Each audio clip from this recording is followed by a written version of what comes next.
Operation Sindoor సమయంలో భారత్పై ప్రయోగించేందుకు పాకిస్తాన్కు 350 డ్రోన్లను అందించిన తుర్కీయే వాటిపై అవగాహన కలిగించేందుకు డ్రోన్ ఆపరేటర్ను సైతం పంపినట్లు తెలుస్తోంది. భారత్ జరిపిన దాడుల్లో తుర్కీయే మిలిటరీకి చెందిన 2 సిబ్బంది మరణించినట్లు సమాచారం. ఈ నేపథ్యంలో తుర్కీయే ఉత్పత్తులు బహిష్కరించాలని భారత్లో ప్రజలు డిమాండ్ చేస్తున్నారు. ఆ దేశానికి విహారయాత్రలకు వెళ్లవద్దని కోరుతున్నారు.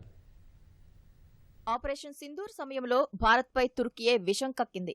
భారత్పై దాడులు చేసేందుకు పాకిస్తాన్కు డ్రోన్లు అందించింది. అంతేకాదు, పాక్కు తుర్కీయే తమ సైనిక సిబ్బందిని కూడా పంపినట్లు వార్తలు వస్తున్నాయి. ఆపరేషన్ సింధూర్లో భాగంగా భారత్ చేపట్టిన దాడుల్లో చనిపోయిన వారిలో 2 తుర్కీయే సైనికులు ఉన్నట్లు సమాచారం. పాకిస్తాన్ తుర్కీయే మధ్య వ్యూహాత్మక రక్షణ సంబంధాలు ఇటీవల భారీగా పెరిగాయి. భారత్పై దాడికి తుర్కీయకు చెందిన 100 డ్రోన్లను పాకిస్తాన్ ఉపయోగించింది. వాటి వినియోగంపై అవగాహన కల్పించడానికి తమ మిలిటరీకి చెందిన వ్యక్తులను ఇస్లామాబాద్కు తుర్కీయే పంపించినట్లు వార్తలు వస్తున్నాయి. ఆపరేషన్ సింధూర్ తర్వాత పాకిస్తాన్ భారీ స్థాయిలో భారత్పై డ్రోన్ దాడులు చేసింది. దాదాపు 300 నుంచి 400 డ్రోన్లను ప్రయోగించింది. వాటిని భారత్ కూల్చివేసింది.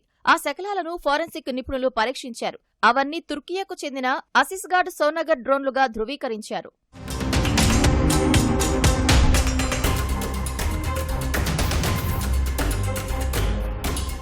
తుర్కీ అధ్యక్షుడు ఎర్డోగాన్కు తొలి నుంచి భారత్ అంటే విపరీతమైన ద్వేషం. ఆ విషయాన్ని అనేక సందర్భాల్లో ఆయన బహిరంగంగా వ్యక్తం చేశారు. పహల్గామ్ ఉగ్రదాడి జరిగిన తర్వాత ప్రపంచమంతా ఉగ్రవాదుల చర్యలను ఖండిస్తున్న సమయంలో పాక్ ప్రధాని షహబాజ్ షరీఫ్ను ఎర్డోగాన్ కలిశారు.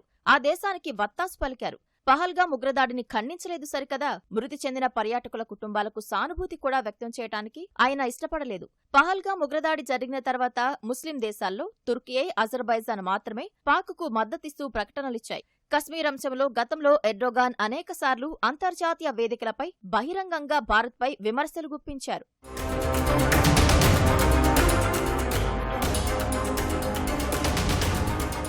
కొన్నేళ్ల క్రితం తుర్కీయలో భూకంపం సంభవించినప్పుడు భారతదేశం తక్షణం స్పందించింది.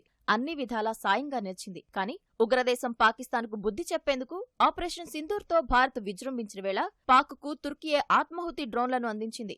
మిలిటరీ సిబ్బందిని పంపించింది. కృతజ్ఞత మరచి భారత్ని శత్రువుగా చూస్తున్న తుర్కీయకు చెందిన ఉత్పత్తులను బహిష్కరించాలని భారత్లో ప్రజలు, వ్యాపారులు పిలుపునిస్తున్నారు. ఆ దేశానికి విహారయాత్రకు వెళ్లవద్దని కోరుతున్నారు.